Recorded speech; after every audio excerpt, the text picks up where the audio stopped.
Yes, it's time for The Way It Is. It's now 7:30 right here in Nairobi, Kenya. Now, The Way It is where we look at what has been happening politically speaking and weigh in on what we feel as the way forward. And joining me on set is, I'll start with my extreme right. We have Senator for Mombasa County, that's Senator Omar Hassan, and he's also the Secretary General for Wiper Movement. Good morning and thank you for joining us. Thank you. Morning. We also have Ambrose Weda, who is a lawyer. Good morning. Thank you for joining us. Thank you so Last but not least, we have Koigi Wamwere, who was a senatorial aspirant for Nakuru, but is going to let us know as to whether he's still going to pursue that ambition or not. That is the way it is. But let's start with you, Honorable Koigi Wamwere, and you are aspiring to become senator for Nakuru County. Is that still the case? No, it is not anymore. I decided to keep out of the race after I had been rigged, and I thought that I should try something else. Okay. One might think that possibly you're just a sore loser, one who jumped camp because simply you lost. Fortunately, Mr. Gitonga, I'm not the only one complaining. There are over 1,000 people who were in the race and who felt cheated. Although having 1,000 people complain doesn't justify your particular case. No, it shows that the problem was there, so that it then becomes difficult to say you are just a bitter loser, because if it were so, then what would you have to say about all the others? We had very systematic kind of rigging that involved the entire elections, something that has not happened before. And I was really surprised that something like that could happen. Have the parties concerned admit that there was such a problem, and have nothing done against the people who rigged, which gave me the impression that we might still come across further rigging as we go to the general elections on the 8th of August. All right, and why NASA? Why not go NASA? independent Because like it else? looked like the better alternative. Looked like? Yes, I still have to experience NASA completely. So you're not and sure? it's always good to be, well, at least I'm putting NASA before Jubilee. Okay. And that to me is good enough. You sound like you're not too sure about NASA. It's like you've gone to Jubilee, but you're not quite sure about NASA. No, I'm only trying to say that we are going into life, into another phase of life, and you cannot be entirely sure about everything in the future. Okay. But so far, comparing NASA with Jubilee, I feel that I'm more at home in NASA than in Jubilee. All right. I mean, Jubilee has already sort of, you remember the Swahili proverb, "Fukuzae hakuambii toka." So if you have been chased out of a house, you go into another house. You can't stay in the cold. Okay, Ambrose Weda, obviously there were issues with the nominations and we've already gone through that quite a bit. But do you agree with Koigi Wamwere that possibly he has appointed going into NASA amefukuzwa kutoka Jubilee by actions? I think as you can see, it's still lukewarm because it's to learn the dance, those 5 dancers. So it's maybe the 6th dancer. And the dancing style is tough. But Honorable Koigi Wamwere is one of the people I highly respect. When Moi was Moi, they were the few people who were able to stand up and fight. And part of the freedom we enjoy today is him, Honorable Raila Odinga, and the rest of them. The only part they seem not to have understood, and he must have experienced it in Nakuru, is that they have not determined at what time to exit, at what time to retire. You see him, you see Honorable Raila Odinga, and they are going on, and they have now been caught in a situation where they are competing with their grandchildren. But the game has changed. The method has changed. Now we are in the Twitter, the YouTube, all those things. So he came in with the old styles, the one they used to face Moi. Now these .com people are totally different. That's why he was whipped. It is true certain aspects of the nominations were not very good, but he could have upped his game to meet them. But because of generational gap, he was just at sea and they whipped him. It's not that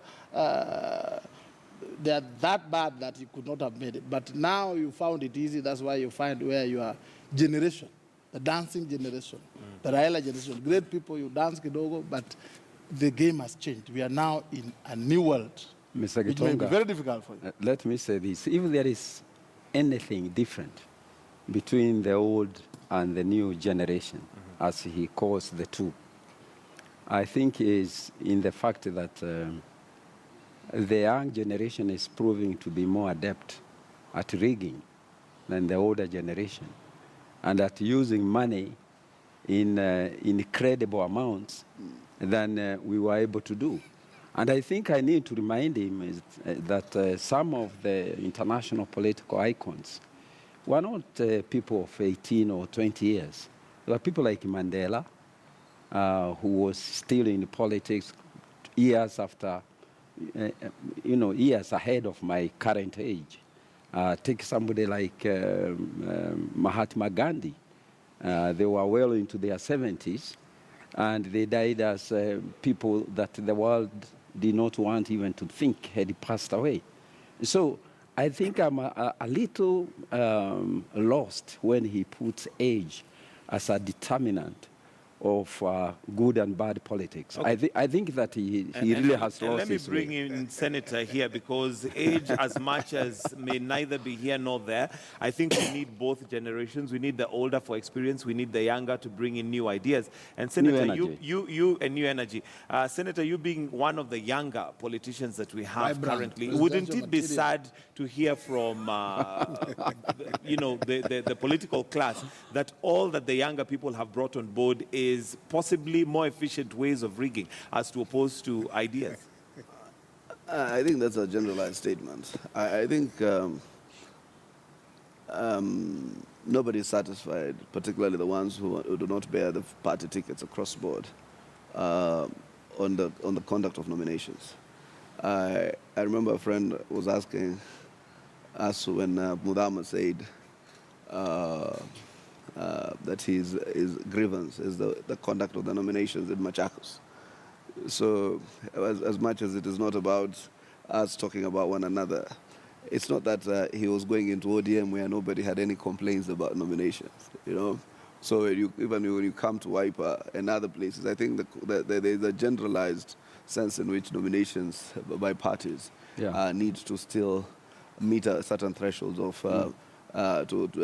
free and fair. And I believe party nominations have been evolving.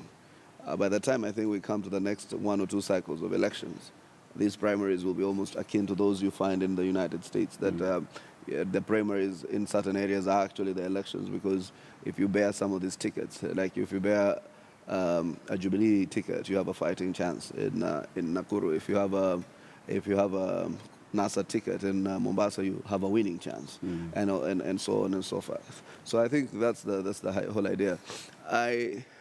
I'm personally lately dissuaded on the argument of age as a standalone. Age doesn't necessarily bring new values. It doesn't bring ideology.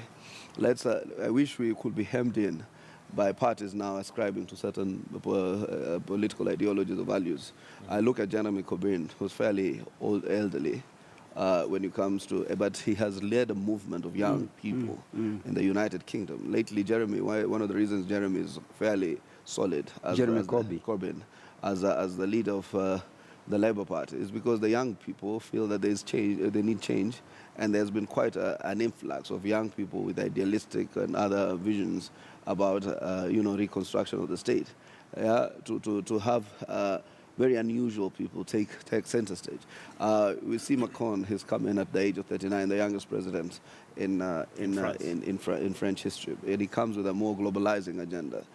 Trying to move the country from the extreme right to the middle. But you see somebody like Donald Trump, who I think must be around 70, coming in with an ideology that is fairly exclusionist. So I think what happens is we need. I think the faster we define our politics on the basis of what ideology do you stand for. That's why I was very categorical during the Wiper.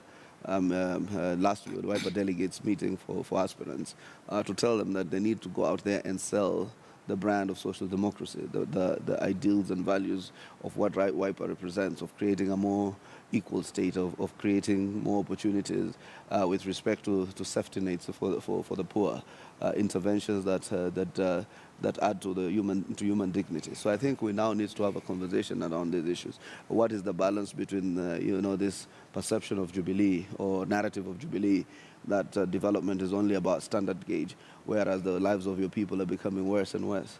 Therefore, how do you lift up those people? How do you ensure that you make the interventions, the safety nets, in terms of the pricing of food, in terms of dignity issues about education, all elements of social justice? So I think our politics is still too impressionable. Okay. It is not grounded on any ideological focus. All right. I think I would agree entirely with what he has to say, but also going back to the originator of this suggestion that age can be that age can be a valid reason for discriminating anybody politically. And yes, I guess there are times if you are running into 100 years or 90, it may not be very effective.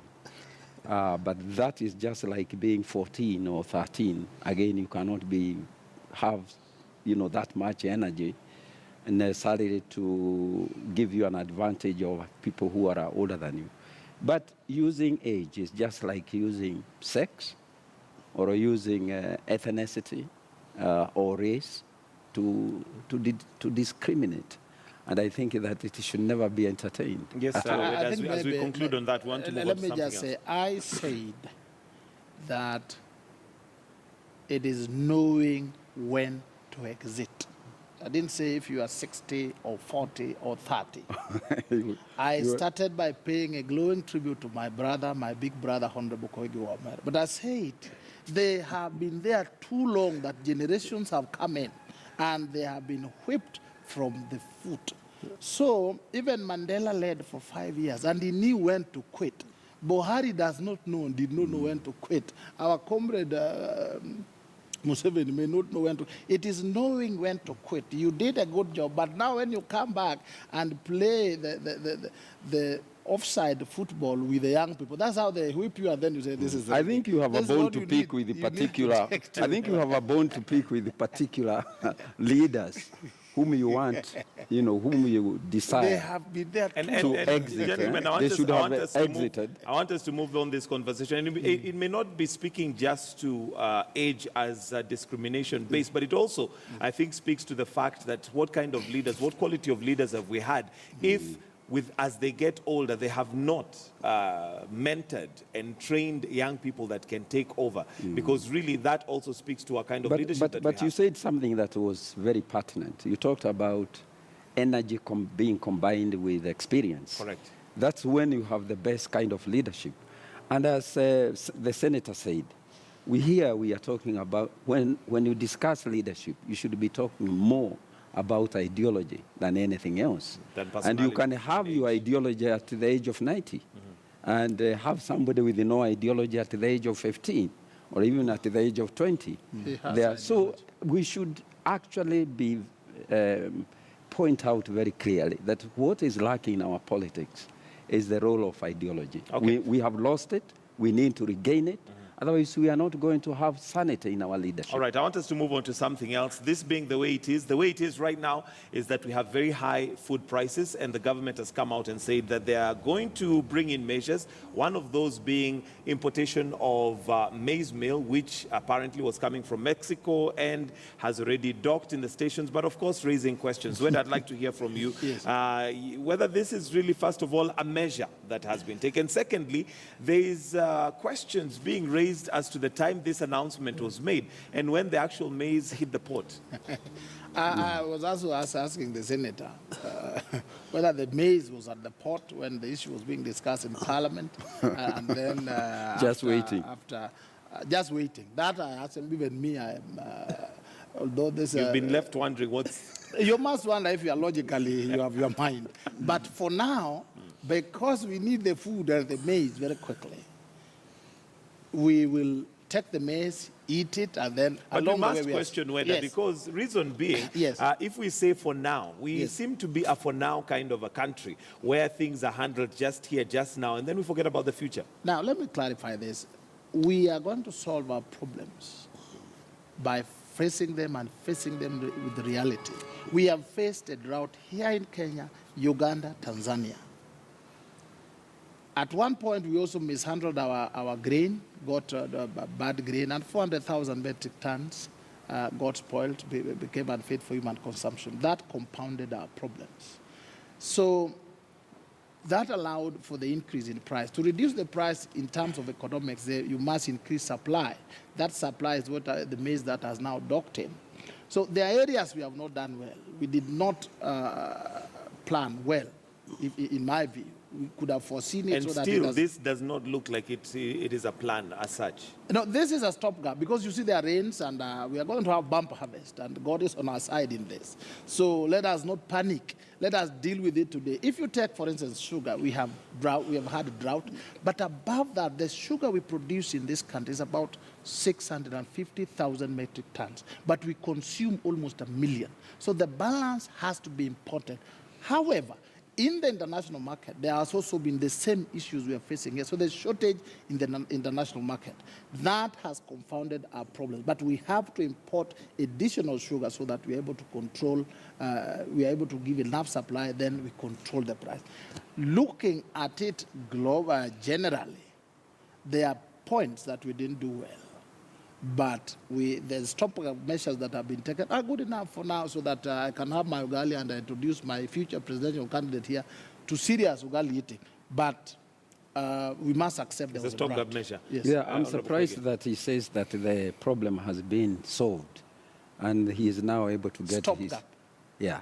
As we wait for our maize. Even these stopgap measures have not supplied unga to people in the villages. Where I come from, I know that people are still victims of hunger. They are suffering from hunger and so forth. And when we talk about solution to this problem, I remember something that I used to see when I was growing up, price controls. And the price controls regarding things like maize flour, concerning milk and all this, were very effective in keeping prices at levels that were affordable for the common man. And the fact that we have removed these price controls gives me the impression that we are more interested in making profit than in making sure that people are fed and fed properly. But again, maybe it has something to do with the fact that we have allowed our leaders to engage in business. And as they do so, they put profit before food for the people. Mm-hmm. And unless we separate, and here it's good to point out that we just saw President Trump, give up businesses as soon as he got elected. Here we don't have that practice, and I think we need it very badly. Mm-hmm. Because as long as leaders are doing business with the foodstuffs or other things, and they are the same legislators and everything else, we are just... it's like we are not serious anymore. Okay. But the most important thing for me in solving these problems is probably introducing the culture of leaders resigning when they cannot solve national problems. Mm-hmm. And if we were in another country, I'm sure that we would be talking about Jubilee government going out and having elections based on the ability to solve this problem of food or not, because we cannot keep on saying that we have a problem, and the people who are responsible or who have not been able to solve that problem, that if we are not giving them the option of resigning or even forcing them out, not giving them an option, I think that leaders will continue to feel that they can fail in their responsibilities and still continue to prosper. On the other side. Yes, politically and economically. Two things. I think whether should not be in any shock. The deceit is evident that we use parliaments and our leverage in government to facilitate a scheme of looting.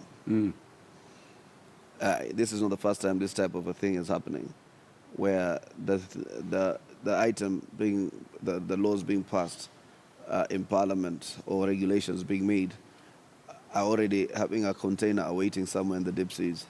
That happens to the Michuki rules when it came to the belts. There was already a container load of belts, seat belts, and it immediately became policy, and we Kenyans walked and said we must put order into the matatu industry. In that span of us making sure that we put order in the matatu industry, a couple of people multiplied their wealth. They became billionaires on a genuine national issue or just national concern. So because the demand was so high and the supplier was one, I think that person for a certain window was able to sell off his entire container. Became an overnight billionaire. Absolutely. And now, so that for me, I think it's immoral. It is definitely that that ship was somewhere awaiting those regulations to be made. And then I've seen these jokes going out in the internet that Ruto said he didn't say Mexico. And say maize eco. So people maize eco waiting to be supplied. The miracle of having passing a piece of legislation and having the items in the port of Mombasa in 24 hours is, if these were the type of miracles Jubilee could have conducted over the 4 years, we would have been a superpower nation today. Number two, one of the principal obligations of any state is to feed its people. To ensure that the economy prospers so that people have access to food and quality food. And in the event that there are people who, as I've been talking about this issue of the safety net, where people are not able to access food for reasons or another, that's why they have the Senate has been prosecuting the food security bill. So that then states have certain interventions to bridge that gap. So for me, it is not that the price of unga it went up to 160 overnight. It was gradual. And why there were no interventions made to cushion the end consumer. You know, in the point, this is the only country, I think, where ugali is more expensive than chapati. You know, I'm told right now when you go to families that chapati is more of the staple and ugali is the privilege. So it always was the other way around. Ugali was the staple and chapati the privilege. So when I think there was that Queen Victoria, when she was told people were asking for bread because the price of bread has gone up. Why can't they eat cake? So I think this is a classical example. That why don't you eat cake? Because cake is actually much cheaper than ugali. So I think what I think we need to do is to hold it to responsibility. Jubilee saw the skyrocketing prices of food. We've been saying it since our rallies in the second half of last year, saying that the prices of food are going up, prices of essential commodities are going up. Why are you increasing VAT on essential goods? Why don't we, cushion certain basic commodities from when we introduced the VAT amendment, bill? To cushion some of these foodstuffs from taxation, from VAT, and Jubilee torpedoed all these recommendations by NASA or code at that point in time. So you come then 3 months to the elections, 85 days to the elections, and you pass a bill, and you think Kenyans are that foolish. All right, Senator, and it's normally easier to criticize and pick and fault, but one of the reasons why we're probably where we are today is what Mheshimiwa Koigi wa Mwera alluded to the fact that we have legislators who are also involved in business, so they make laws that possibly would benefit them. And if it is true, if by any chance or means it is true that by the time the decree was being made that maize is going to land in Kenya, there was already some maize in the high seas, is there any way that can be mitigated or stopped, such that if then you become a member of parliament, if you become one of the leaders in government, then you shall not engage in business? Exactly. Two things. I think that's a part of our code of conduct and an NASA instrument. That if you're a governor, if you're elected representative across the board, you shall not engage in business. Although with the 24 counties that are at least it's a start. When one political side of the coalition demonstrates through action that it is actually committed to certain values of how to manage government and But good government. would that commitment be shown through how they deal with the counties that they're responsible for? Yeah, absolutely. You know, I said that now is one of the instruments, and then because I think this cycle is literally gone. Almost all these governors also are going home. So I think what happens is you have put in a new charter for most of those who come after this cycle to start to ascribe to that charter. But I also will also not want this issue when somebody is being investigated. You are now the one providing, you're the one who just drafted the charter, then you're the one running to court to stop an investigation. Because we said at the point of investigation, any other NAS official who working in government as a matter of good, good order and practice of accountability will step aside as a volition. What Koigi was talking about, that you need to take responsibility and step aside. Here you are, people have commenced investigation on weighty matters. You're actually providing the template of how you're going to suffocate those very investigations. You're the author of that instrument, and then you have started you're already setting a precedence that you can actually don't need to step aside. What you need to do is to go to the High Court and ask them to stop the investigations and deter your arrest and prosecution on any matter. Okay, so let me just pause you there, Senator, because we need to let go of the home channel, and that's KTN Home, which Life and Style begins now. So for those of us on KTN Home, we'll say goodbye. Those of us on KTN News, we continue with the discussion right here on KTN News. So that is one. Number two, I think it will be. So I agree, it will be good order to ensure that people in position of government do not do business. At the same time. There was, you see, there was no way. I want to imagine that there was no way the majority or even all of the NASAN legislators would have known that there is a shipment of yellow maize in the offshore, just awaiting the approval in Parliament so that it can dock at the port of Mombasa. I think two things. One, the Honorable Koigi Mere thinks about price controls. The Kenyan economy, like the world economy, is liberated many years ago. We are now a liberal market. You cannot let a farmer produce his or her maize, then you come to Nairobi and say you have to sell it. That control is the old thinking, the communist and the socialist thinking. Please allow me just to finish. That is one. Number two, Senator, this bill was debated in Parliament. Both NASA and CORD were there cheering and dancing about it. NASA and Jubilee. But let me bring this to your attention. In the international waters, there are ships already loaded with goods across the continents. Always the businessmen waiting to sell.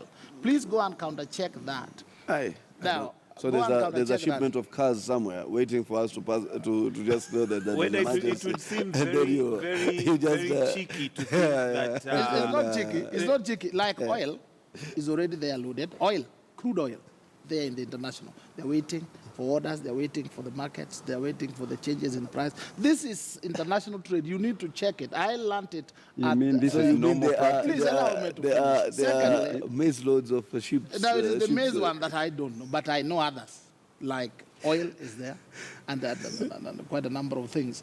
Now, the question of people resigning, people jumping up and down, running from responsibility. Or not doing business when in leadership. You don't expect an elected government to jump and run away from responsibility. Even when they are there to bring in solutions. And you have seen that in this crisis caused by extended drought, the Jubilee administration has moved. Extended drought and lack of planning, lack of foresight. No, there has been planning except certain, there are areas which were not done well.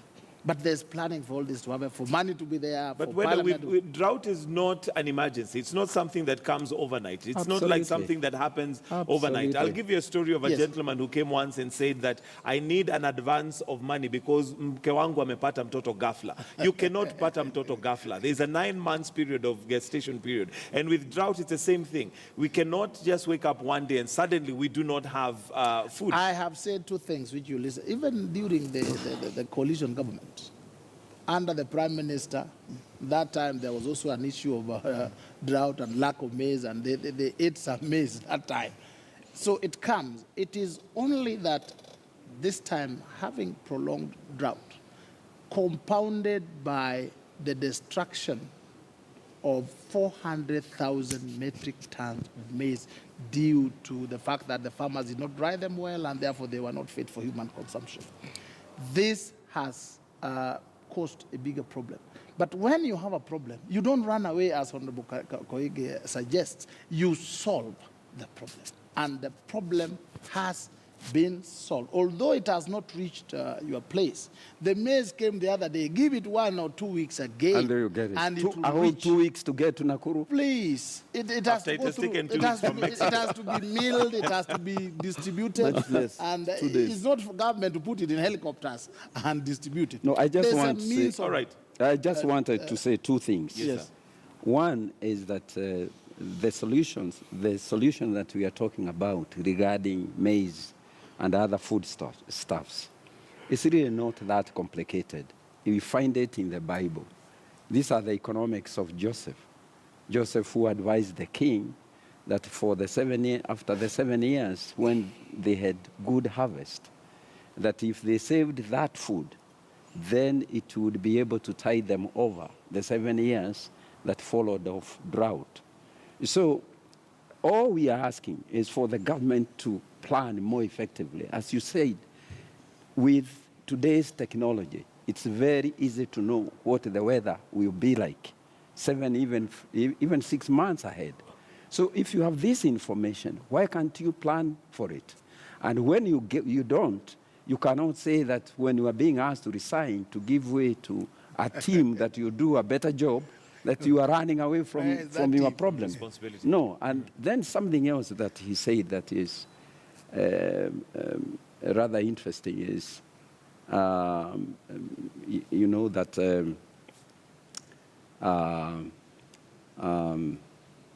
Maybe to do with maybe let me just hear from The ships waiting to dock. not ships waiting to dock. It will come back. Socialist economy. That's the one. That if you have price controls, then you will be applying communistic kind of principles to run the economy. And I just wanted to remind him that the time when I found these price controls most effective was during the colonial days. And here was a colonial government imposing price controls to ensure that its colonial subjects were well fed. And this is the same government we were fighting against because we thought that it was not doing enough to feed the people. Then we have our own government that does the exact opposite of that, and then claims to be excused. Still wants to be excused by claiming that we are not a socialist or communist government. In fact, what we need in this country, more than anything else, is the social democracy that the senator talked about. Without the ideology of social democracy, I don't think we are going to solve most of these problems. All right, Senator. Social democracy. Social democracy, Yeah, yes. it's democratic socialism. That's the ideology of Bernie Sanders. It's the ideology of the pale Scandinavian countries. Scandinavian countries is the pale shadow of what the Democrats ought to have been representing. It is what Jeremy Corbyn and the Labour represent. It's an ideology that is acceptable a mode of running government. Let me tell you something. In a country where majority of its population is still weak economically, there are no avenues for employment. The poverty levels are at a certain biting level. You cannot let everybody fend to the dictates of the market. The market must be controlled. This only happens where you say that you're leaving it to the market forces, where there is a certain relative affluence, where the United States, the United Kingdom, part of Europe, where you can say that unemployment is suppressed at 5%. They have social welfare systems that you can go and take even feeding coupons. Where you don't die of definitely hunger. social welfare support systems. So in a country like Kenya, where majority of us still live in poverty, the gap between the rich and the poor is filthy, and all these other issues. it mitigates, it puts up a case for price control, like, especially to secure the dignity of those most disenfranchised and most vulnerable of us. So there is nothing undemocratic about fixing Price or plugging price control. How can you can't let all Kenyans spend in the market? The market is too Right. too brutal. Maybe I wonder why our friend here would want to protect a system that is doing so badly. I mean, even if you are interested in this system, Yes. you should be the one in the lead of making sure that it functions as well as you claim it can. Because as long as it's not solving problems, no system can be justifiably there. Yes. All right. I think if you just allow me, the alternative are those candidates who have been there 100. The rest of them have been there for 100 years. They did bring this social justice, social system, all these things. They were more capitalistic than even today, where there's chief maize from Mexico.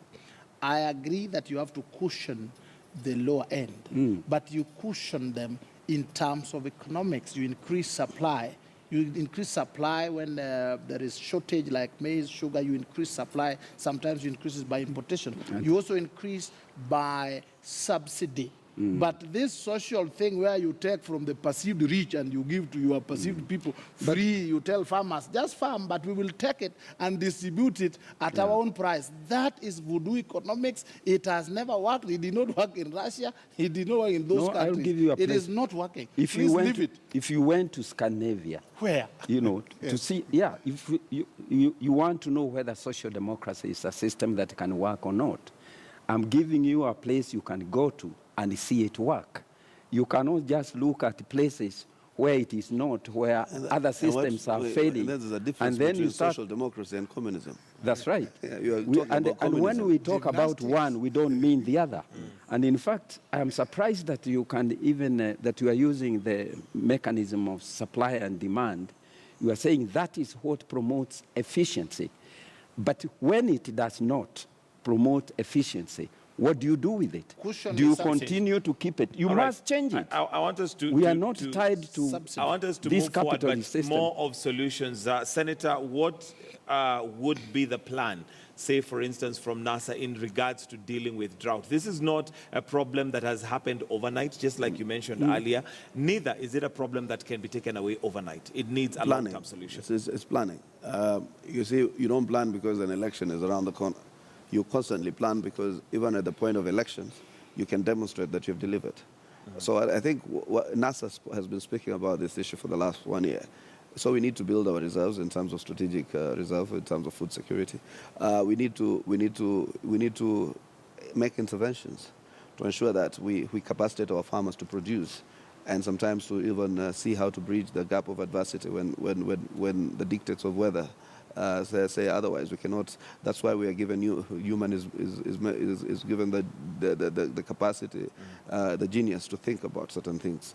So you plan for these periods of adversity. You including alternative methods of farming, so that we are able to build our reserves and security in terms of food, and then also to continue to a certain extent. This is not communism. You need to provide safety nets for the most vulnerable of us.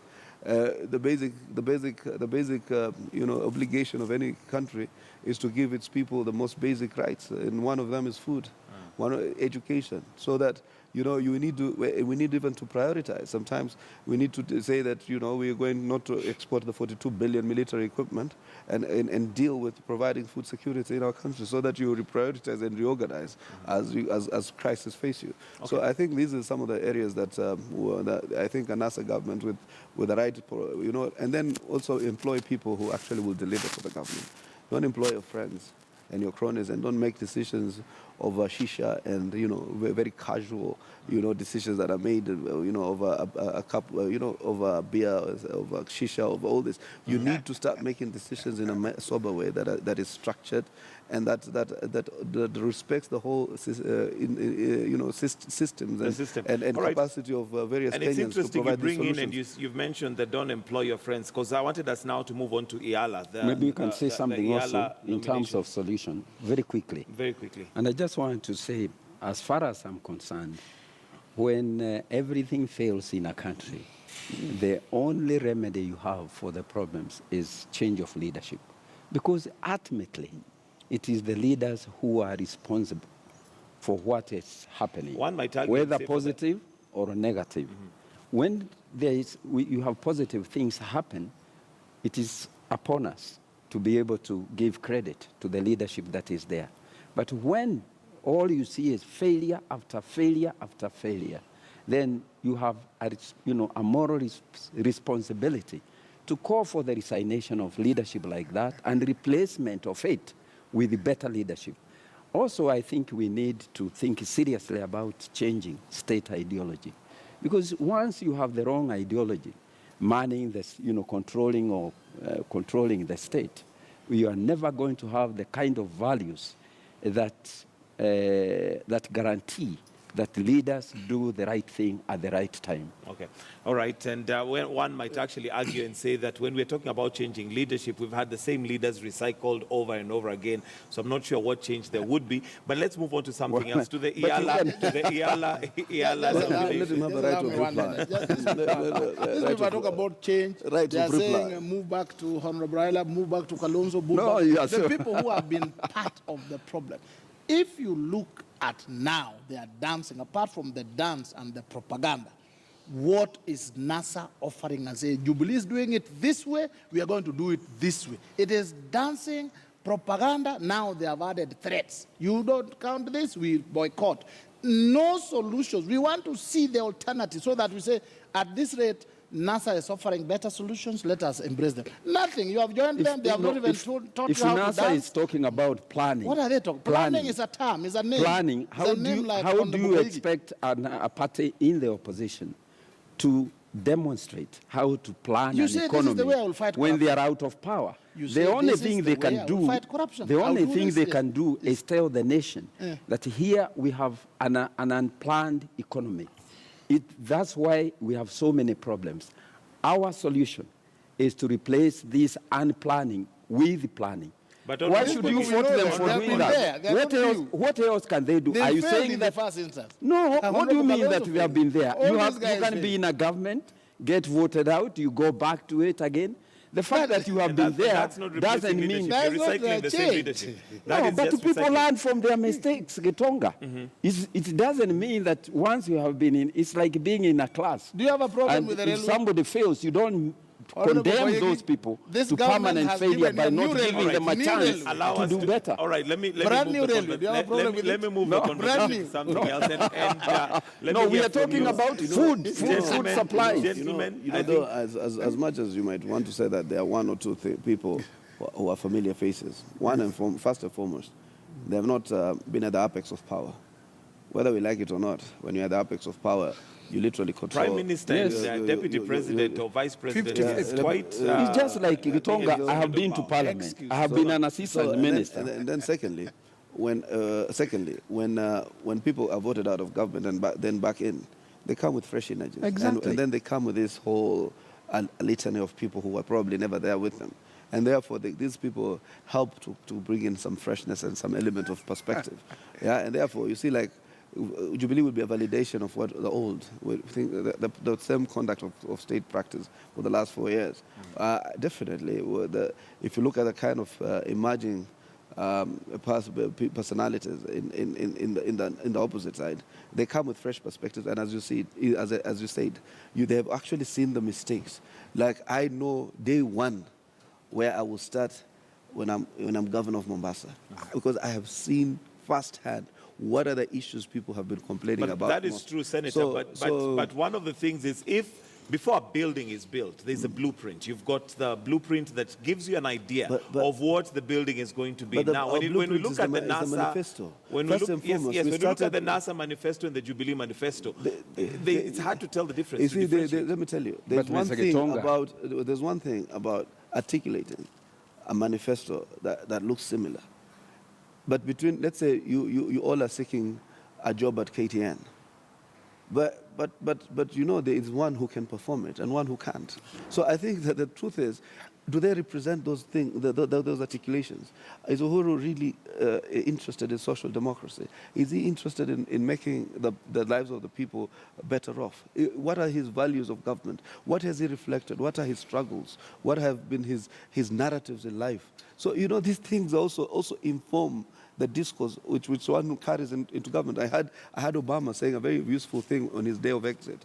He says, don't underestimate these practices people pick before they get into government are the practices they will often have and the ideas they will often have when they're in government. So whether and I think when you look at people who've voted for reforms of this nation, which whether at the onset said the young Kenyans don't care about, you find that litany largely in the NASA brigade.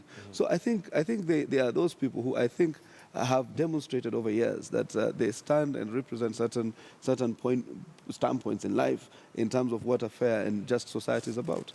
Yeah, All right. In fact, that is important because for some of us, we have been struggling all our lives and our ideas have never been given a chance. We have never been given a chance to apply our ideas and see whether they work or not. In any case, I ask myself, why are we demanding that the opposition be completely new if they have to be given a chance arguing that they have been in government, while they themselves are saying we have not been in the government? The same thing that Jubilee leadership has actually the same argument that they have used severally. You hear them saying that they cannot be blamed for past mistakes because they were not in government. So if that argument is good for them, it must also be good for the opposition. What a politician is but saying and what is on the ground are two different things altogether. Not all the time, Mr. Gitonga, because some of us were politicians. When they say they have not been in government, you are a politician. You've just mentioned that you are assistant minister, and you're still saying But I was going to say Mr. Gitonga, listen, hang on, let me finish my point. You're still saying that your ideas and ideals were not given a chance. Surely, you are in a position of privilege. How was it not given a chance? No, it was empty privilege. And we said so then, and we will say it tomorrow if it continues. Because you are given a chair there, you are given an office, you are called an assistant minister, but you are given no authority to act, no problems are even brought to you. In my case, I know that there was even instructions given to the telephone control office. So would you confidently say that you've not been in government? No, I was not in the government. I was there physically, but you can be an assistant minister without power. If you read our history, you'll find that there were people who were even vice presidents, like Murumbi, who complained that despite being the foreign minister, he would be given instructions to reverse his, to turn around or to give a different message to the UN, which forced him to come back here and subsequently resign. What I'm saying is that in every government, you have people who own it and others who are there just to kind of adorn it. And they really don't have... Let's allow Senator to say something. Wayne. One of the mistakes that some of us have acknowledged with what happened during the Koigi years and the Odinga years and the Orengo years is the fact that you go into government as a standalone. Koigi Wamwere is the only person who shares that standpoint. It becomes, you hit the wall. So what happens, that's why you can see that I have tried in the last 2 to 3 years to encourage some of my colleagues who I believe we share and sync our ideologies together to run for various positions across the country in whatever respective parties that might have been in. I have scouted for candidates together with the party leader and others within the larger coast region. And one of the reasons many people do not realize, one of the reasons I stood against joint nominations in the coast region is because I thought we had a litany of very good young people who represented a certain mind frame, who do not have a lot of resources, that if you subject them to corrupt, nomination processes, you will wash them away. So we wanted to usher in, I'm hoping, that the team of Professor Katana, the teams that are of Dr. Noor in Tana River, the teams of the litany of good team that we have in Taita Taveta, will offer a very fresh alternative. And these people are what will then, in my assessment, as members of parliament, as governors, as senators, what will form what I call the critical mass. You cannot be, you go into parliament, you're one person, you oppose a bill as one person, it will fail. Yeah. But if you have a critical mass, 40, 50, you can put up a front, and even if you not succeed, but you will have been heard. So I think what you need to do is not just to have one person and expect that the whole system will change. But Mr. Gitonga, bring in a critical mass. We need to wind up. But Mr. Gitonga, you also need. Let me just make. No, I just wanted to say one thing to you, especially because in your position, you need to read a book called Not Yet Uhuru to be able to see how you can have in a government many ministers, not just even a few, but who get frustrated and their ideas are never allowed to materialize. See the light of day. That's right. All so right. if you read that book and many others, you'll see why we have had some people in government and yet not in government, because they don't have the authority to change anything or even to implement anything for that matter. All right, all I can say is that the people that are meant to come in, the ones who have been there for over 100 years, you can see they do not have a blueprint. Basic things like party nominations, zero. Your party had only 2 areas, Kitui and Machakos. They couldn't. Now, if you look at the Jubilee administration and new ideas, they came up with grandiose ideas. One, the railway is here, and I'll give you a ticket. I'll buy for you, please. Number 2, electricity now. Even in temporary houses, and NASA is complaining, we are talking about quite a number of things that would, in the long run, for now they are lunatic to NASA. But if you give them another 30, 40, 50 years, they are things that will push this country from where we are to the first world.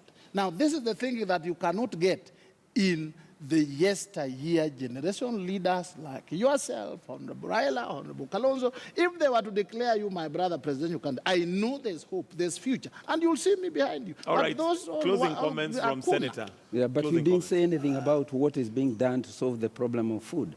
May has come. Closing comments from Senator. The fact that you forgot Gentlemen, allow Senator to give it us. is acknowledged that in various obligations and responsibilities that Jubilee had, it failed miserably. And I think this is the time of reckoning. And these interventions, they ascribe to the narrow dictates of the elections. You are not able to solve a problem which is key to everybody for the last 6-7 months, because the other guy is saying it. Kibaki once said that, listen to the other guy. He could be making a good point. Kibaki was advising Jubilee. I don't think everything that comes from the opposition is just listen. You listen. And I like once the comment of Isaac Ruto. The fact that a good idea is with your nemesis does not make it a bad idea. So I think people spoke about these things. They failed to intervene. Now it's for the Kenyans to intervene on the 8th of August and give and have a more responsive government that reacts to, or that is able to intervene when the adverse impact on its own population can be mitigated, not when the damage has been done. All right, thank you very much, gentlemen. We'll have to wind up there because of time. That's the way it is. And in studio with us, we had Senator from Mombasa County and also the Wiper Movement Secretary General Omar Hassan, Ambrose Weda, who's a lawyer, and last but not least, we had Honorable Koigi Wamwere on the way it is. Well.